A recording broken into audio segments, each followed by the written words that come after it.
가치 투자자의 탄생, 경이적인 수익률을 기록한 투자대가 17인의 삶과 투자 전략, 로널드 첸지음, 김인정 옹김, FM 미디어.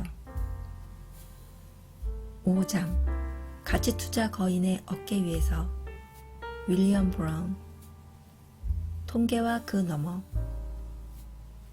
LBO 투자자의 가치평가 모형을 익힌 브라운과 그 팀은 기업의 구조뿐 아니라 사업의 성격도 들여다보기 시작했다. 브라운은 통계적 접근법으로 찾은 값싼 기업보다 좋은 기업이 장기적으로 더 나은 수익을 창출할 수 있다는 사실을 깨달았다. 간단히 설명하면 통계적 접근법은 과거와 현재 성과를 분석하고 자산의 가치도 분석한다. 이 방정식에 미래 창출 이익에 대한 전망을 반영해 가치를 평가한다.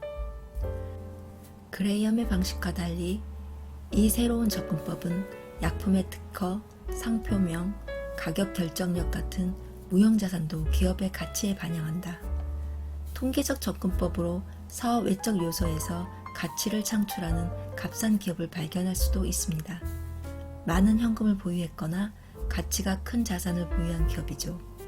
옛날에는 이런 종목이 큰 폭으로 할인되어 거래되었기 때문에 유용한 전략이었지만 요즘은 시장이 큰 폭으로 조정되지 않는 한 이런 종목을 찾기가 어렵습니다. 게다가 이렇게 찾은 주식은 크게 할인된 가격으로 매수하지 않는 한 투자 수익이 너무 미비해서 말없는 동반자인 세무당국과 수익을 나누고 나면 남는 것이 별로 없습니다. 브라운은 좋은 기업에 대해 다음과 같이 이야기한다. 지속 가능한 기업의 주식을 사면 시간이 흐르면 그 수익으로 자연스럽게 복리 효과를 누릴 수 있다는 것을 배웠습니다.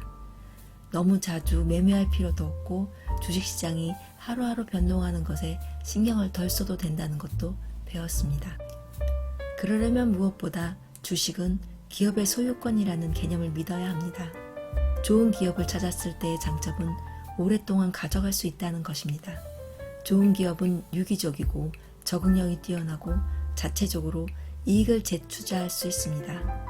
따라서 그 기업이 경쟁력을 유지하는 한 기업의 인적 자본과 물리적 자본이 투자의 가치를 더할 것입니다. 국제적 표준을 채우다. 트위티 브라운의 가치 평가 방법은 그레이엄 시대 이후 꾸준히 변해온 것으로 보이기도 한다. 그러나 브라운은 이렇게 이야기한다. 회사의 투자 철학은 그대로이고 투자 체계는 그레이엄이 역설한 원칙, 즉 모든 주식에는 두 가지 가치가 있다. 현재 시장 가격과 계산에서 나온 가치이다. 자산이든 기업의 펀더멘털 관점에서 산출한 것이든 상관없다를 고수하며 여전히 통계적 접근법으로 주식을 찾습니다. 그의 팀은 엄격한 자체 가치 기준을 충족하는 주식에 한해 추가 분석을 실시한다. 낮은 PER, 적절한 배당 수익률, 낮은 주가 매출액 배수, 낮은 주가 현금 흐름 배수 등이 그 기준에 해당된다. 낮은 비율이 얼마나 낮은 수준을 가리키는지 분명한 정의는 없지만 일반적으로 과거 밸류에이션 배수 평균이나 그 기업 및 해당 산업의 성장 전망을 참고한다. 이러한 통계 자료를 검토한 뒤 관심 기업의 구조를 더 깊이 조사하는데 이때 자기 자본과 부채 구조에 대한 평가가 이루어진다. 그런 다음 최종적으로 사업의 질과 경영진에 초점을 맞춘다. 트위티 브라운은 이 분석 과정을 PUCCI라는 약자로 설명한다. 이는 판매 가격, 판매량, 비용, 경쟁, 내부자 지분을 가리킨다. 지수를 이기는 10가지 방법이라는 제목의 연구자료에서 트위티 브라운은 투자자가 생각해야 하는 이익 전망과 가치에 관한 표준 질문 17개를 제시했다. 이 질문은 판매 가격과 판매량 전망, 매출 총 이익률, 환관비, 영업 레버리지, 세전 이익률, 일회성 비용과 이익, 영업권, 컨센서스, 성장성, 현금 관리, 투자 활동, 경쟁 환경, 임수합병 가능성, 밸류에이션, 내부자 지분과 활동 등을 고려할 사항에 포함한다. 가치라고 하면 쓰레기통을 뒤져서 값이 나가는 쓰레기를 찾는 것이라고 생각하는 경향이 있습니다. 공짜로 구해서 1달러에 팔 수 있다면 좋은 조건이라고 생각하는 식이죠. 완전히 틀렸다고는 할 수 없지만 제대로 된 인식은 아닙니다. 진정한 가치는 장기적으로 도움이 되는 좋은 기업을 사는 데서 나오기 때문입니다. 본질적으로 우리는 안정적인 기업을 찾고 반드시 그 기업의 가치보다 낮은 가격을 지불합니다. 체계적인 방식으로 이런 기업을 찾아서 정성적으로 접근하고 평가합니다. 기업이 과거에 무엇을 해왔고 앞으로 무엇을 할 것인지 알기 위해 관심 기업의 경영진을 만나기도 합니다.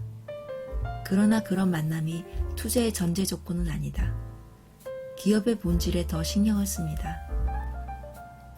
이런 문제와 관련해 버핏은 명석하다는 평판을 가진 경영진이 펀더멘털의 경제성이 좋지 않다는 평판을 가진 기업을 맡아 씨름했을 때 나중에 남는 것은 그 기업의 평판이라고 말했습니다. 상당히 적절한 조언입니다. 투자는 사회과학이다.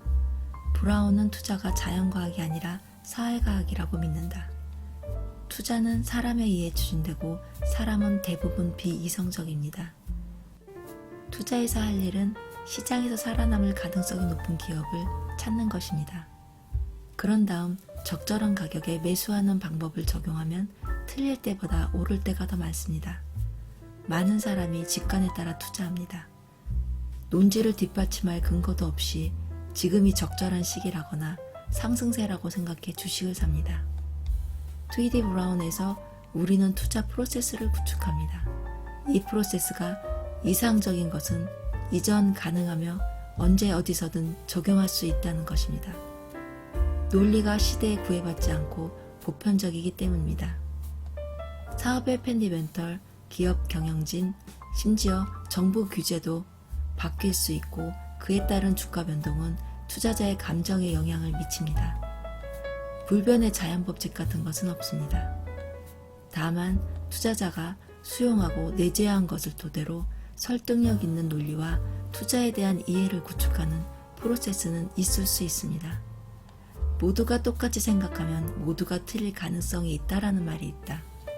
똑같이 생각하고 무리를 지어 움직이는 일을 방지하기 위해 브라운과 그의 팀은 분산 투자와 팀워크를 적극적으로 수용한다. 브라운은 특히 세계적인 분산 투자가 국가와 개별 기업의 특정 위험을 최소화하는 최선의 방법이라고 믿는다.